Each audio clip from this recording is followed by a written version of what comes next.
નમસ્કાર મિત્રો, ગુજરાત ન્યૂઝમાં તમારું સ્વાગત છે। જાણીએ આજના સમાચાર। સુરતના સરથાણા વિસ્તારમાં એક ઢોંગી ભુવાએ પરણેતા પર દુષ્કર્મ આચરી ₹14 લાખ જેટલી મતબર રકમ પડાવી લીધાની ફરિયાદ નોંધાઈ છે। વિગતે વાત કરીએ તો સરથાણા જકાત નાકા વિસ્તારમાં આવેલી એક સોસાયટીમાં રહેતી મહિલાની આર્થિક સ્થિતિ નબળી હતી મિત્રો, જેને લઈને તેમણે આ ભુવાનો સંપર્ક કરવામાં આવ્યો હતો, જેથી આ મહિલા અવારનવાર સરથાણા સિલ્વર ચોક પ્રમુખ સોસાયટીમાં રહેતા કનુ નારાયણ ખોરસ નામના ભુવાના ઘરે દર્શન કરવા જતા હતા, જેમણે તેમની સમસ્યાઓની બાબતની વાત કરીને ભુવાની કરી હતી મિત્રો।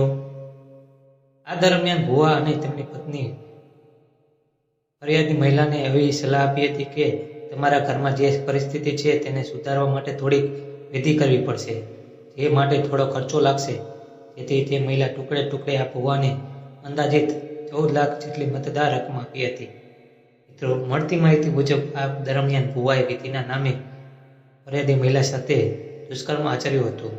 આ સમગ્ર મામલામાં મહિલાને છેતરાયાની અને પોતાની સાથે છેતરપિંડી થયાની જાણ થતાં જ પોલીસ સ્ટેશન પહોંચી ગઈ હતી।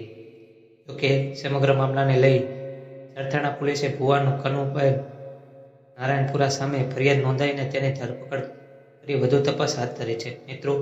આવી જ માહિતી માટે ચેનલને સબસ્ક્રાઈબ અને વિડીયોને લાઈક કરજો મિત્રો। ધન્યવાદ।